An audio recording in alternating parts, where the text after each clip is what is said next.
Hey everyone, you're watching WisdomShots. Steven Spielberg, he started his journey in the film industry as an unpaid intern at Universal Studios.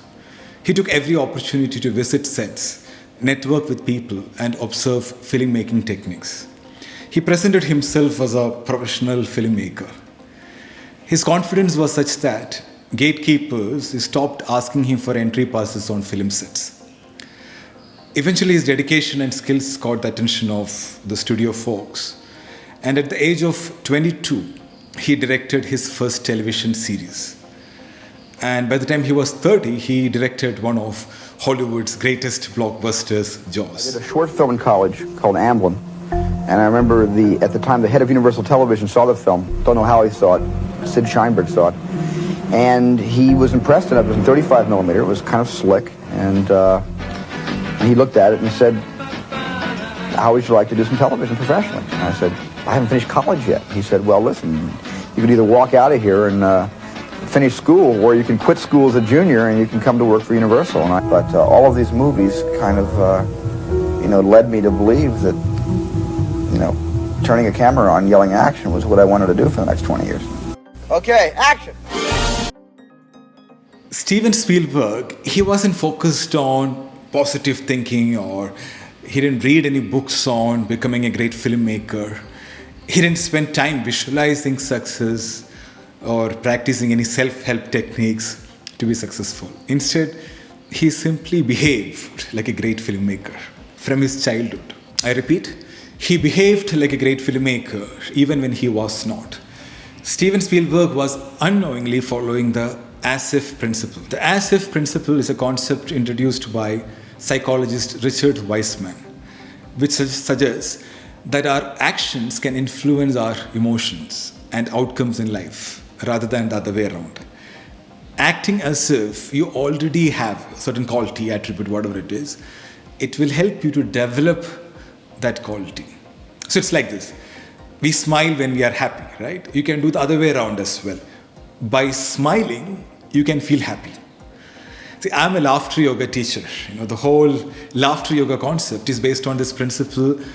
Our actions can influence our emotions, just as our emotions can influence our actions. In our laughter yoga classes, regardless of participants' initial emotional state, whatever state they are in, after 10 minutes, through different activities, such as smiling, laughing, breath work, and dancing, participants feel lighter, happier, and more energized. So different emotions are associated with different bodily sensations. So if you replicate those physical sensations, we can make ourselves feel in a certain way. I'll give a corporate example. Let's say you are facing a big crowd. You have to make a big presentation, right? You may feel nervous, may not be confident. So you can try this as-if principle. Act as if you're confident. Stand tall, expand your body, do power poses, walk like you're a confident person, make eye contact, speak loud. There's a whole book on this by Harvard psychologist Amy Cuddy. It's called Presence.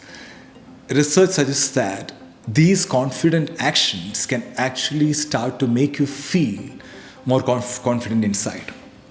So let me explain the science behind it. It all has to do with the way our brain works. So when we act in a certain way, our brain receives signals from our body language, facial expressions, and behavior. These signals influence the areas of the brain responsible for the states. Right?